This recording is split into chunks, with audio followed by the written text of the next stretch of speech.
ఈ ప్రపంచంలో పెద్ద నంబర్స్ ఉన్న వాళ్ళని బలవంతులుగా, చిన్న నంబర్స్ ఉన్న వాళ్ళు అంటే జీరో ఉన్న వాళ్ళని చాలా వీక్ అని అనుకునేవాళ్ళు. జీరోది ఏం తప్పు లేకపోయినా కూడా టీచర్ జీరోనే కొట్టేది.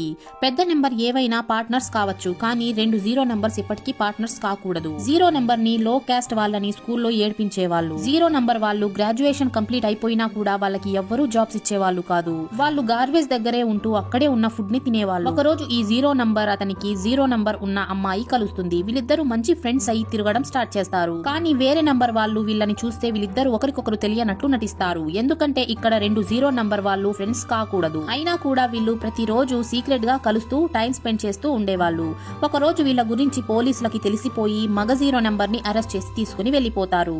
ఇతను జైలులో ఉన్నప్పుడు ఎవరో సెల్లోకి ఒక పువ్వుని విసురుతారు. ఆ పువ్వుని ఇతను తన గర్ల్ ఫ్రెండ్ కి ఇచ్చి ఉంటాడు. దాంతో బయటకి చూస్తే బయట ఆడ జీరో నంబర్ ఇతని కోసం వెయిట్ చేస్తూ ఉంటుంది. తను ప్రెగ్నెంట్ అని చెప్తుంది. దాంతో ఇతను ఎంతో ఆనందిస్తాడు. కానీ ఈ టైంలో తను జైల్లో ఉన్నందుకు చాలా బాధపడతాడు.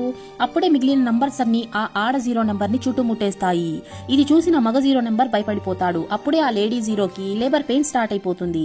అక్కడే ఉన్న ఒక నర్స్ ఈమెకి డెలివరీ చేయిస్తుంది. ఆమెకి పుట్టిన బిడ్డని చూసి అందరూ షాక్ అయిపోతారు. ఎందుకంటే వీళ్ళకి పుట్టిన నంబర్ వచ్చి ఇన్ఫినిటీ అయ్యి ఉంటుంది. ఈ ఇన్ఫినిటీ అన్ని నంబర్స్ కన్నా పెద్దది కాబట్టి అందరూ ఆ పుట్టిన బేబీకి వంగి మరీ హాయ్ చెప్తారు. ఇది చూసిన ఆ జీరోలిద్దరూ చాలా ఎమోషనల్ అయిపోతారు. ఈ స్టోరీ విన్న తరువాత మీకు ఏం అర్థమైందో కామెంట్ చేసేయండి.